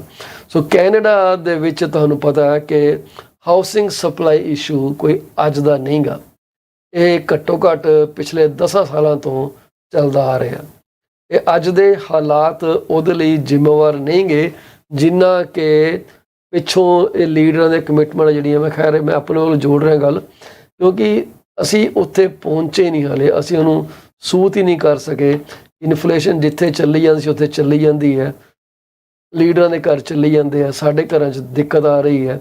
ਸੋ ਜਿਹੜਾ ਹਾਊਸਿੰਗ ਸਪਲਾਈ ਦਾ ਕ੍ਰਾਈਸਿਸ ਹੈਗਾ ਇਹ ਥਰੂ ਐਂਡ ਥਰੂ ਚੱਲੇ ਆ ਰਿਹਾ ਹੈ। ਇਹ ਡਿਮਾਂਡ ਸਪਲਾਈ ਦੀ ਰੇਸ਼ੋ, ਲੋਕਾਂ ਦੀ ਜਿਹੜੀ ਇੱਕ ਇੱਛਾ ਕਿ ਸਾਨੂੰ ਸਾਡੇ ਮਕਾਨ ਦੀ ਵੱਧ ਤੋਂ ਵੱਧ ਕੀਮਤ ਮਿਲੇ ਤੇ ਬੈਂਕ ਦੇ ਰੇਟ ਘੱਟ ਹੋਣ ਕਰਕੇ ਲੋਕੀ ਫਟਾਫਟ ਪ੍ਰੋਪਰਟੀਆਂ ਚੱਕਦੇ ਰਹੇ, ਜਿਹੜੇ ਪ੍ਰਾਈਸ 'ਤੇ ਮਿਲ ਗਈਆਂ, ਵਿੱਤੋਂ ਬਾਹਰ ਜ਼ਰੂਰਤ ਤੋਂ ਵੱਡੀਆਂ ਪ੍ਰੋਪਰਟੀਆਂ ਲਿੱਤੀਆਂ ਗਈਆਂ। ਸੋ ਪੋਲੀਟੀਕਲ ਇੰਟਰਫੇਰੈਂਸ ਬਾਰੇ ਉਹਨਾਂ ਨੇ ਕਿਹਾ ਕਿ ਇਹ ਖਰਾਬ ਕਰੂਗੀ। ਤੁਹਾਨੂੰ ਯਾਦ ਹੋਣਾ ਕਿ ਅਸੀਂ ਪਿੱਛੇ ਜਿਹੀ ਗੱਲ ਕੀਤੀ ਸੀ ਕਿ ਜਿਹੜੇ ਪ੍ਰੋਵਿੰਸਿਸ ਦੇ ਪ੍ਰੀਮੀਅਰਸ ਨੇ ਇਹਨਾਂ ਨੂੰ ਚਿੱਠੀਆਂ ਲਿਖੀਆਂ, ਉਹਨਾਂ ਨੂੰ ਇਹਨਾਂ ਨੇ ਨਕਾਰਿਆ ਤੇ ਕਿਹਾ ਕਿ ਜੀ ਇਹੋ ਜਿਹਾ ਜਿਹੜਾ ਕੰਮ ਆ ਮੇਰੇ ਨਾਲ ਅੱਗੇ ਤੋਂ ਨਹੀਂ ਕਰਨਾ, ਤੁਸੀਂ ਉਹ ਕੰਮ ਕਰੋ ਜਿਸ ਵਾਸਤੇ ਤੁਹਾਨੂੰ ਹਾਇਰ ਕੀਤਾ ਗਿਆ। So do not give instructions to the bank. The bank ਮਤਲਬ ਬੈਂਕ ਆਫ ਕੈਨੇਡਾ। ਹੁਣ ਮੁੱਦਾ ਇਹ ਹੈ ਕਿ ਕੀ ਜੇ ਇਹ ਰੇਟ ਹੁਣ ਇਨਕਰੀਜ਼ ਨਹੀਂ ਹੋ ਰਹੇ, ਡਿਕਰੀਜ਼ ਨਹੀਂ ਹੋ ਰਹੇ, ਜਿਹੜੇ ਲੈਂਡਿੰਗ ਇੰਸਟੀਟਿਊਸ਼ਨ ਹੈਗੇ, ਜਿਹੜੇ ਬਿਗ 6 ਬੈਂਕਸ ਹੈਗੇ ਆ, ਕੀ ਉਹ ਤੁਹਾਨੂੰ ਕੋਈ ਬ੍ਰੇਕ ਦੇਣਗੇ ਕਿ ਨਹੀਂ ਦੇਣਗੇ, ਕਿ ਉਹਨਾਂ ਦੇ ਰੇਟ ਕੱਟਣਗੇ ਕਿ ਨਹੀਂ ਕੱਟਣਗੇ? ਕਿਉਂਕਿ ਬੈਂਕ ਆਪਣਾ ਫੈਸਲਾ ਕੁਛ ਹੱਦ ਤੱਕ ਆਪ ਲੈ ਸਕਦੇ ਆ। ਜ਼ਰੂਰੀ ਨਹੀਂ ਗਾ ਕਿ ਉਹਨਾਂ ਨੂੰ ਉਹਦੇ ਜਿਹੜਾ ਫੈਡਰ ਦੇ ਰੇਟ ਨਾਲ ਹੀ ਜੁੜਨਾ ਪੈਣਾ, ਉਹ ਆਪਣੇ ਹਿਸਾਬ ਨਾਲ ਬਦਲ ਵੀ ਸਕਦੇ ਆ, ਕਰ ਵੀ ਸਕਦੇ ਆ। ਪਰ ਜਿੱਦਾਂ ਅਸੀਂ ਦੇਖ ਰਹੇ ਹਾਂ ਕਿ ਮਾਰਕੀਟ ਦੇ ਵਿੱਚ ਹਲੇ ਵੀ ਪੈਸੇ ਲੈਣ 'ਚ ਦਿੱਕਤ ਬੜੀ ਆ ਰਹੀ ਹੈ। ਇੱਥੇ ਮੈਨੂੰ ਇੱਕ ਗੱਲ ਚੇਤੇ ਆ ਗਈ ਜੀ ਕਿ ਜੇ ਕਿਸੇ ਨੂੰ ਸੈਕਿੰਡ ਮੌਰਗੇਜ ਚਾਹੀਦੀ ਪ੍ਰਾਈਵੇਟ, ਤੇ ਫੰਡਸ ਅਵੇਲੇਬਲ ਹੈਗੇ ਆ। ਤੁਸੀਂ 20,000 ਲੈਣਾ, 30,000 ਲੈਣਾ, 40, 50, 60,000 ਲੈਣਾ ਜਾਂ $1,00,000 ਲੈਣਾ, ਤੁਸੀਂ ਸਾਨੂੰ ਕੰਟੈਕਟ ਕਰ ਸਕਦੇ ਹੋ। ਤੁਹਾਨੂੰ ਫੰਡ ਜਿਹੜੇ ਦਵਾਏ ਜਾ ਸਕਦੇ ਆ। ਰੇਟ ਬਾਰੇ ਅਸੀਂ ਇਸ ਵਕਤ ਕੁਝ ਕਹਿ ਨਹੀਂ ਸਕਦੇ ਕਿਉਂਕਿ ਉਹ ਫਾਈਲ ਬਾਏ ਫਾਈਲ ਹੀ ਦੇਖੀ ਜਾ ਸਕਦੀ ਹੈ। ਬਾਕੀ ਅਸੀਂ ਜਿਵੇਂ ਬਾਰ-ਬਾਰ ਕਹਿੰਦੇ ਆ ਰਹੇ ਕਿ ਜੀ ਰਿਸੈਸ਼ਨ ਦੀ ਜਿਹੜੀ ਗੱਲਬਾਤ ਹੈ ਉਹ ਵੱਧਦੀ ਜਾ ਰਹੀ ਹੈ। ਰਿਸੈਸ਼ਨ ਦਾ ਰੌਲਾ ਜਿਹੜਾ ਪੈਂਦਾ ਸਾਨੂੰ ਲਗਾਤਾਰ ਸਾਨੂੰ ਸੁਣ ਰਿਹਾ ਤੇ ਤੁਰਦੇ ਫਿਰਦੇ ਗੱਲਾਂ ਕਰਦੇ ਹੋ ਤੇ ਰਿਸੈਸ਼ਨ ਦੀਆਂ ਤੇ ਹਾਰਡਸ਼ਿਪ ਦੀਆਂ ਗੱਲਾਂ ਸਾਨੂੰ ਆਮ ਮਿਲਦੀਆਂ। ਟੈਨੈਂਟ ਲੈਂਡਲੋਰਡ ਦੇ ਝਗੜੇ ਵੱਧ ਰਹੇ ਕਿਉਂਕਿ ਪੇਮੈਂਟਾਂ ਟੁੱਟਦੀਆਂ, ਕਿਰਾਏ ਜਿਹੜੇ ਆ ਬਹੁਤ ਹੀ ਜ਼ਿਆਦਾ ਵਧੇ ਹੋਏ ਆ, ਲੋਕਾਂ ਨੂੰ ਬਹੁਤ ਮੁਸ਼ਕਿਲਾਂ ਆ ਰਹੀਆਂ। ਐਤਕੀ ਜਿਵੇਂ ਸਾਡੇ ਨਾਲ ਕੱਲ ਸਰਬਜੀਤ ਲੁੱਦੜ ਜੀ ਗੱਲ ਕਰਕੇ ਗਏ ਆ ਕਿ ਜਿਹੜੀਆਂ ਹੈਲੋਵਿਨ ਕੈਂਡੀਜ਼ ਨੇ ਉਹ ਪੂਰੀ ਤਰ੍ਹਾਂ ਵਿਕੀਆਂ ਨਹੀਂ ਗਈਆਂ। ਕਹਿੰਦੇ ਆ ਸਟੋਰਾਂ 'ਚ ਹਾਲੇ ਵੀ ਬਹੁਤ ਹੀ ਜ਼ਿਆਦਾ ਤਾਦਾਦ ਦੇ ਵਿੱਚ ਹੈਲੋਵਿਨ ਕੈਂਡੀਜ਼ ਅਨਸੋਲਡ ਰਹੀਆਂ। ਤੇ ਬੜੀ ਅਫਸੋਸ ਦੀ ਗੱਲ ਸੀਗੀ ਕਿ ਜਿੱਥੇ ਕਿ ਪਿਛਲੇ ਸਾਲਾਂ 'ਚ ਕੈਂਡੀਆਂ ਫਟਾਫਟ ਮੁੱਕ ਜਾਂਦੀਆਂ ਸੀਗੀਆਂ, ਐਤਕੀ ਉਹ ਕੈਂਡੀਆਂ ਜਿਹੜੀਆਂ ਤਿੱਤਰ ਹੀ ਨਹੀਂ ਹੋਈਆਂ, ਉੱਥੇ ਦੇ ਉੱਥੇ ਹੀ ਪਈਆਂ। ਓਲੀਵੀਆ ਚੋ ਨੇ ਵਾਅਦਾ ਕੀਤਾ ਸੀ ਆਪਣੇ ਇਲੈਕਸ਼ਨ ਦਾ ਕਿ ਉਹ ਹਾਊਸਿੰਗ ਅਫੋਰਡੇਬਿਲਿਟੀ ਕ੍ਰੀਏਟ ਕਰੇਗੀ। ਮੈਨੂੰ ਨਹੀਂ ਲੱਗਦਾ ਕਿ ਇਹਨਾਂ ਦੇ ਹੱਥ ਵੱਸ ਕੁਝ ਹੈਗਾ। ਹੁਣ ਗੱਲ ਹੋ ਰਹੀ ਹੈ ਕਿ ਜੀ ਸਾਨੂੰ ਬਹੁਤ ਮਿਹਨਤ ਕਰਨੀ ਪੈਣੀ ਹੈ ਕਿਉਂਕਿ ਸਾਡੇ ਕੋਲ ਕੈਸ਼ ਹੀ ਨਹੀਂ ਗਾ। ਜੇ ਕੈਸ਼ ਨਹੀਂ ਗਾ ਤਾਂ ਬਿਲਡਿੰਗ ਕਿੱਥੋਂ ਬਣਨੀ ਹੈ, ਕੰਟਰੈਕਟਰ ਨੂੰ ਪੈਸੇ ਕਿੱਧਰੋਂ ਦੇਣੇ ਆ। ਕੋਵਿਡ ਬਾਰੇ ਗੱਲਾਂ ਕੀਤੀਆਂ ਜਾ ਰਹੀਆਂ ਕਿ ਕੋਵਿਡ ਹਲੇ ਫੇਰ ਐਕਟਿਵ ਹੋ ਰਿਹਾ ਆ ਰਿਹਾ। ਤੇ ਟੋਰਾਂਟੋ ਦੇ ਮੇਅਰ ਓਲੀਵੀਆ ਚੋ ਨੇ ਲੋਕਾਂ ਨੂੰ ਕਿਹਾ ਕਿ ਤੁਸੀਂ ਸਾਡੇ ਨਾਲ ਫਾਈਨੈਂਸ਼ੀਅਲ ਸਿਨੈਰੀਓ ਦੇ ਕੰਸਲਟੇਸ਼ਨ ਦੇ ਵਿੱਚ ਜਾਂ ਸਿਟੀ ਦੀ ਬਜਟ ਡੈਲੀਬਰੇਸ਼ਨ ਦੇ ਵਿੱਚ ਸਾਨੂੰ ਸਾਥ ਦੇਵੋ। ਜਿਹੜੀਆਂ ਕੰਸਲਟੇਸ਼ਨ ਹੋਣੀਆਂ ਨੇ that will help shape both the city's priorities and its property tax rates। ਹੁਣ ਕਿੰਨੇ ਕੁ ਲੋਕ ਇਹਦੇ 'ਚ ਇਨਵੋਲਵ ਹੁੰਦੇ ਆ ਉਹ ਡਿਪੈਂਡ ਕਰਦਾ ਆਉਣ ਵਾਲੇ ਸਮੇਂ ਉੱਤੇ ਕੀ ਦਿਖਦਾ। ਲੋਕੀ ਕੰਮ ਤੇ ਜਾਣ, ਕੰਸਲਟੇਸ਼ਨ ਤੇ ਜਾਣ। ਸੋ ਕਈ ਵਾਰੀ ਸਟੇਟਮੈਂਟਾਂ ਰਿਡੰਡੈਂਟ ਵੀ ਹੋ ਜਾਂਦੀਆਂ। ਇਨ ਪਰਸਨ ਤੇ ਵਰਚੁਅਲ ਕੰਸਲਟੇਸ਼ਨ ਜਿਹੜੀਆਂ ਪਬਲਿਕ ਦੇ ਨਾਲ ਕੀਤੀਆਂ ਗਈਆਂ ਨੇ ਉਹ ਇਸ ਮਹੀਨੇ ਦੇ ਅਗਲੇ ਹਿੱਸੇ 'ਚ ਮਤਲਬ ਦੂਜੇ ਤੀਜੇ ਹਫਤੇ ਦੇ ਵਿੱਚ ਦੇਖਣ ਨੂੰ ਆ ਸਕਦੀਆਂ। ਲੋਕਾਂ ਦੀ ਫੀਡਬੈਕ ਦੇ ਨਾਲ ਕਹਿੰਦੇ ਅਸੀਂ ਬਜਟ ਕ੍ਰੀਏਟ ਕਰਨਾ ਚਾਹੁੰਦੇ ਹਾਂ। ਤੁਹਾਨੂੰ ਨਾਲ ਲੈ ਕੇ ਚੱਲਣਗੇ ਜੀ ਕਿ ਉਹ ਬਜਟ ਬਣਾ ਸਕਣ ਤਾਂ ਕਿ ਤੁਸੀਂ ਕੱਲ੍ਹ ਉਹਨਾਂ ਨੂੰ ਇਹ ਨਾ ਕਹਿ ਸਕੋ ਕਿ ਉਹ ਇਕੱਲੀ ਨੇ ਬਣਾਇਆ। ਹੁਣ ਜਿੰਨੇ ਕੋਈ ਲੋਕੀ ਐਂਗੇਜ ਹੋਣਗੇ ਉਹਨਾਂ ਕਹਿੰਦੇ ਅਸੀਂ ਸਰਵਿਸ ਬੈਟਰ ਦੇਵਾਂਗੇ। ਸੋ ਭਾਈ ਤੁਸੀਂ ਐਂਗੇਜ ਹੋਵੋ ਉਹਨਾਂ ਦੇ ਨਾਲ। ਜੇ ਤੁਸੀਂ ਚਾਹੁੰਦੇ ਹੋ ਕਿ ਤੁਹਾਡੇ ਟੈਕਸ ਨਾ ਬਚਣ, ਅਸੀਂ ਪਿੱਛੇ ਜਿਹੇ ਗੱਲ ਕੀਤੀ ਸੀ ਕਿ ਜਿਹੜਾ ਗਾਰਡੀਨਰ ਹੈਗਾ ਤੇ ਡੌਨ ਵੈਲੀ ਪਾਰਕਵੇ ਹੈਗਾ, ਹਾਈਵੇ ਜਿਹੜੇ ਹੈ ਇਹ ਕੋਸ਼ਿਸ਼ ਕੀਤੀ ਜਾ ਰਹੀ ਹੈ ਕਿ ਅਪਲੋਡ ਕਰ ਦਿੱਤੇ ਜਾਣ ਫੈਡਸ ਨੂੰ। ਫੈਡਸ ਤੋਂ ਪਹਿਲਾਂ ਇਹ ਫੈਡਸ ਕੋਲ ਹੁੰਦੇ ਸੀ, ਫਿਰ ਥੱਲੇ ਆਏ। ਮਾਈਕ ਹੈਰਿਸ ਦੀ ਗਵਰਨਮੈਂਟ ਦੇ ਟਾਈਮ ਦੇ ਉੱਤੇ ਮੈਨੂੰ ਸਾਲ ਭੁੱਲ ਗਿਆ ਕਿਹੜਾ ਸੀਗਾ, ਤੇ ਉਦੋਂ ਥੱਲੇ ਆਏ, ਉਦੋਂ ਲਿਆ, ਉਦੋਂ ਫੈਡ ਨੇ ਆਫਲੋਡ ਕੀਤੇ ਸੀਗੇ ਤਾਂ ਕਿ ਆਪਣੇ ਖਰਚੇ ਬਚਾ ਸਕੇ। ਹੁਣ ਟੋਰਾਂਟੋ ਵਾਲੇ ਇਹਨਾਂ ਨੂੰ ਆਫਲੋਡ ਕਰਨਾ ਚਾਹੁੰਦੇ ਆ, ਅਪਲੋਡ ਕਰਨਾ ਚਾਹੁੰਦੇ ਆ ਫੈਡ ਦੇ ਉੱਤੇ ਤਾਂ ਕਿ ਇਹਨਾਂ ਦੇ ਜਿਹੜੇ ਮੇਨਟੇਨੈਂਸ ਦੇ ਖਰਚੇ ਆ ਉਹ ਚੇਂਜ ਹੋ ਜਾਣ। ਅਸੀਂ ਕੁਐਸਚਨ ਉਠਾਇਆ ਸੀ ਕਿ ਜੇ ਇੱਦਾਂ ਹੋ ਜਾਂਦਾ ਕੀ ਪ੍ਰੋਪਰਟੀ ਟੈਕਸਿਸ ਵੱਧ ਸਕਦੇ ਆ ਜਾਂ ਕੋਈ ਟੈਰਿਫ ਲੱਗ ਸਕਦਾ ਜਾਂ ਕਿਹੜੀ ਥਾਂ ਦੇ ਉੱਤੇ ਫੈਡਰਲ ਸਰਕਾਰ ਜਿਹੜੀ ਹੈ ਸਾਨੂੰ ਉਹ ਜਿਹੜਾ ਚੱਕਰ 'ਚ ਪਾ ਸਕਦੀ ਆ।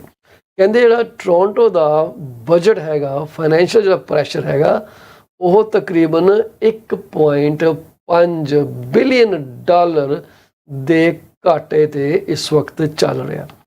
ਕੀ ਇਹ ਘਾਟਾ ਪੂਰਾ ਕੀਤਾ ਜਾ ਸਕਦਾ? ਲੋਕਾਂ ਨੂੰ ਇਨਵੋਲਵ ਕੀਤਾ ਜਾ ਸਕਦਾ?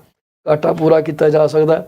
ਇਹਦੇ ਬਾਰੇ ਤੁਸੀਂ ਕੀ ਸੋਚਦੇ ਹੋ? ਸਾਨੂੰ ਇਹਦੇ ਬਾਰੇ ਤੁਹਾਡੀ ਜਿਹੜੀ ਫੀਡ ਹੈਗੀ ਆ ਉਹਦੀ ਉਤਸੁਕਤਾ ਨਾਲ ਸਾਨੂੰ ਉਹ ਤਾਂਘ ਰਹੇਗੀ ਕਿ ਤੁਸੀਂ ਸਾਨੂੰ ਦੱਸੋ ਇਹਦੇ 'ਚ ਕੀ ਪੋਸੀਬਿਲਿਟੀ ਹੋ ਸਕਦੀ ਹੈ। ਬਾਕੀ ਤੁਹਾਨੂੰ ਦੱਸ ਦਈਏ ਕਿ ਕਹਿੰਦੇ ਨੈਸ਼ਨਲ ਜਿਹੜਾ ਫਸਟ ਨੈਸ਼ਨਲ ਬੈਂਕ ਆ ਉਹਦੀ 3rd ਕੁਆਰਟਰ ਦੀ ਅਰਨਿੰਗ ਜਿਹੜੀ ਹੈ ਕਹਿੰਦੇ ਬੜੀ ਸਟਰੋਂਗ ਗਈ ਹੈ। ਉਹਨਾਂ ਨੇ ਬਿਜ਼ਨਸ ਜਿਹੜਾ ਬੜਾ ਟਿਕਾ ਕੇ ਕੀਤਾ। ਹੁਣ ਫਸਟ ਨੈਸ਼ਨਲ ਲੈਂਡਰ ਜਿਹੜਾ ਇੱਕ ਚੰਗਾ ਅਦਾਰਾ ਜੀ। ਸੋ ਇਹ ਕਹਿੰਦੇ ਆ ਕਿ ਅਸੀਂ we are working better, we are doing better. ਅਤੇ ਉਹਨਾਂ ਨੇ ਜਿਹੜੀ ਗਰੋਥ ਕੀਤੀ ਹੈ 26% ਕੀਤੀ ਹੈ, ਜਿਹੜੀ ਕਿ ਟੋਟਲ 8.3 ਬਿਲੀਅਨ ਜਿਹੜੀ ਆ ਵਧੀ ਹੋਈ ਪਿਛਲੇ ਸਾਲਾਂ ਨਾਲੋਂ ਦਿਖਾਈ ਗਈ ਆ। ਜਿਹੜੀ ਰੀਅਲ ਸਟੇਟ ਐਕਟੀਵਿਟੀ ਜਿਹੜੀ 2nd ਕੁਆਰਟਰ ਦੇ ਵਿੱਚ ਥੋੜ੍ਹੀ ਜਿਹੀ ਵਧੀ ਸੀਗੀ, which coincided with Bank of Canada's temporary rate hold before hiking, ਉਸਨੇ ਸ਼ਾਇਦ ਇਸ ਪ੍ਰੋਫਿਟ ਨੂੰ ਹਵਾ ਜ਼ਿਆਦਾ ਦਿੱਤੀ ਆ। ਸੋ ਪ੍ਰੀ ਅਪਰੂਵਲ ਤੋਂ ਓਰੀਜੀਨੇਸ਼ਨ ਜਿਹੜੀਆਂ ਹੋਈਆਂ ਉਹਨਾਂ ਤੋਂ ਪੈਸੇ ਇਹਨਾਂ ਨੂੰ ਮਿਲੇ ਆ, ਬੜੀ ਚੰਗੀ ਗੱਲ ਹੈ ਜੀ। ਜੇ ਤੁਹਾਨੂੰ ਮੌਰਗੇਜ ਚਾਹੀਦੀ ਹੈ ਤਾਂ ਤੁਸੀਂ ਮੇਰੇ ਨਾਲ ਸੰਪਰਕ ਕਰ ਸਕਦੇ ਹੋ। ਮੈਂ ਇੱਕ ਲਾਇਸੈਂਸਡ ਮੌਰਗੇਜ ਬ੍ਰੋਕਰ ਹਾਂ ਜੀ, ਅਕਾਲ ਮੌਰਗੇਜਸ ਦੇ ਨਾਲ, ਜਿਨ੍ਹਾਂ ਦਾ ਲਾਇਸੈਂਸ ਨੰਬਰ 10845 ਆ। ਅਕਾਲ ਮੌਰਗੇਜ ਸਾਡਾ ਇੱਕੋ ਇੱਕ ਨਾਰਾ ਜੀ। ਜੇ ਅਸੀਂ ਤੁਹਾਨੂੰ ਵਾਅਦਾ ਕਰ ਦਿੱਤਾ ਅਸੀਂ ਉਹਦੇ ਪਿੱਛੇ ਬਿਲਕੁਲ ਦੱਬ ਕੇ ਪੈਰ ਜਮਾ ਕੇ ਖੜੇ ਹਾਂ ਜੀ। ਅਸੀਂ ਤੁਹਾਨੂੰ ਡਿੱਗਣ ਨਹੀਂ ਦਿੰਦੇ, ਅਸੀਂ ਤੁਹਾਡੀ ਪੂਰੀ ਮਦਦ ਕਰਾਂਗੇ। If when we say yes we stand behind our promise. So ਇਹ ਸਾਡੀ ਜਿਹੜੀ ਹੈਗੀ ਆ ਉਹ ਇੱਕ ਟੈਗ ਲਾਈਨ ਆ ਤੇ ਇੱਕ ਪ੍ਰੋਮਿਸ ਵੀ ਹੈਗਾ। ਤੁਸੀਂ ਜ਼ਰੂਰ ਸਾਨੂੰ ਸੇਵਾ ਦਾ ਮੌਕਾ ਦੇਣਾ। ਜੇ ਤੁਹਾਨੂੰ ਕਿਸੇ ਤਰ੍ਹਾਂ ਦੀ mortgage first second third private funding ਚਾਹੀਦੀ ਹੈ ਤਾਂ ਅਸੀਂ ਤੁਹਾਨੂੰ ਕਈ ਕ੍ਰੀਏਟਿਵ ਸੋਲਿਊਸ਼ਨ ਬਣਾ ਕੇ ਦੇ ਸਕਦੇ ਹਾਂ। ਸੋ ਪਿੱਛੇ ਕਹਿੰਦੇ ਕਿ ਇੱਕ ਬੱਚਾ ਪੈਦਾ ਹੋਇਆ ਟੋਰਾਂਟੋ ਦੇ ਵਿੱਚ, ਉਹਦਾ ਭਾਰ ਜਿਹੜਾ ਉਹ ਬਹੁਤ ਹੀ ਜ਼ਿਆਦਾ ਸੀਗਾ, ਜਿਹਨੇ ਕਿ ਸਾਰੇ ਰਿਕਾਰਡ ਤੋੜ ਦਿੱਤੇ। ਕਹਿੰਦੇ ਅੱਜ ਤੱਕ ਕਹਿੰਦੇ 14 ਪਾਉਂਡ ਦਾ ਬਰਥ ਜਿਹੜਾ ਉਹਨੇ ਰਿਕਾਰਡ ਸੈੱਟ ਕੀਤਾ। ਹੁਣ ਕੀ ਇਹਨੂੰ ਗਿਨੀ ਬੁੱਕਸ ਦੇ ਵਿੱਚ ਲਾਇਆ ਜਾਊਗਾ? So that is phenomenal. ਤੇ ਬੱਚਾ ਤੇ ਜੱਚਾ ਜਿਹੜੇ ਆ ਬਿਲਕੁਲ ਚੰਗੀ ਹਾਲਤ 'ਚ ਹੈ ਜੀ। ਬੜੀ ਖੁਸ਼ੀ ਦੀ ਗੱਲ ਹੈ, ਪਰਿਵਾਰ ਨੂੰ ਇੱਕ ਬੱਚੇ ਨੇ ਅੰਧਸਾਰ ਦੁਨੀਆ 'ਚ ਮਸ਼ਹੂਰ ਕਰ ਦਿੱਤਾ। ਸੋ ਟੋਰਾਂਟੋ ਦੇ ਵਿੱਚ ਤੇ ਆਪਣੇ ਸਾਰੇ GTA ਦੇ ਵਿੱਚ ਅਸੀਂ ਦੇਖਿਆ ਕਿ ਮਕਾਨ ਬੜੇ ਜ਼ਿਆਦਾ ਡੈਕੋਰੇਟ ਕੀਤੇ ਗਏ ਸੀ, ਪਰ ਸਾਨੂੰ ਥੋੜ੍ਹੇ ਜਿਹੇ ਬੱਚੇ ਇਸ ਵਕਤ ਘੱਟ ਦਿਖੇ। ਬੱਚੇ ਘੱਟ ਦਿਖੇ ਜਿਹੜੇ ਟ੍ਰਿਕ ਐਂਡ ਟ੍ਰੀਟ 'ਤੇ ਗਏ ਆ, ਤੇ ਇਸ ਕਰਕੇ ਪਤਾ ਨਹੀਂ ਹੁਣ ਕੀ ਹਾਲਾਤ ਹੋ ਰਹੇ ਆ, ਲੋਕਾਂ 'ਚ ਕਿਉਂ ਇਹ ਰੁਝਾਨ ਘਟਦਾ ਜਾ ਰਿਹਾ। ਇਸ ਕਰਕੇ ਤੁਸੀਂ ਜ਼ਰੂਰ ਸਪੋਰਟ ਕਰਿਆ ਕਰੋ, ਭਾਵੇਂ ਕਿਸੇ ਵੀ ਕਲਚਰ ਨੂੰ ਬਿਲੋਂਗ ਕਰਦੇ ਹੋ, ਐਥਨੀਸਿਟੀ ਨੂੰ ਬਿਲੋਂਗ ਕਰਦੇ ਹੋ। ਕੈਨੇਡਾ ਦੇ ਜੇ ਤੁਸੀਂ ਮੇਨ ਸਟਰੀਮ ਫੈਸਟੀਵਿਟੀਜ਼ ਦੇ ਵਿੱਚ ਪਾਰਟਿਸਿਪੇਟ ਕਰੋਗੇ ਤਾਂ ਯਕੀਨ ਮੰਨਿਓ ਤੁਹਾਡੀ ਜਿਹੜੀ ਹੈ ਸੋਚ ਵੀ ਬੜੀ ਵੱਡੀ ਹੋਏਗੀ, ਤੁਹਾਨੂੰ ਖੁਸ਼ੀ ਵੀ ਬਹੁਤ ਜ਼ਿਆਦਾ ਪ੍ਰਾਪਤ ਹੋਏਗੀ। ਸੋ ਅਸੀਂ ਜਿਹੜਾ ਹੁਣ ਪ੍ਰੋਗਰਾਮ ਤਕਰੀਬਨ ਸਾਡਾ ਖਾਤਮੇ ਵਾਲਾ ਹੈ ਜੀ। ਇਸ ਵਕਤ ਅਸੀਂ ਇਹ ਪ੍ਰੋਗਰਾਮ ਤੁਹਾਡੇ ਅੱਗੇ ਰੀਸਟ੍ਰੀਮ ਕਰਾਂਗੇ ਬੜੀ ਜਲਦੀ। ਤੁਸੀਂ ਇਹਨੂੰ ਆਪਣੇ TV ਚੈਨਲ 'ਤੇ ਦੇਖ ਸਕਦੇ ਹੋ। ਇਸ ਵਕਤ ਸਾਡਾ programme YouTube, LinkedIn, Twitter, Facebook, TikTok 'ਤੇ ਇਸ ਵਕਤ ਚੱਲ ਰਿਹਾ ਜੀ। ਤੁਸੀਂ ਸਾਨੂੰ ਕਦੇ ਵੀ ਉੱਥੋਂ ਜੁਆਇਨ ਕਰਕੇ ਸਾਡੇ ਨਾਲ ਕਦੇ ਵੀ ਤੁਸੀਂ ਕੋਈ ਗੱਲਬਾਤ ਕਰਨੀ ਚਾਹੋ ਤਾਂ ਕਰ ਸਕਦੇ ਹੋ।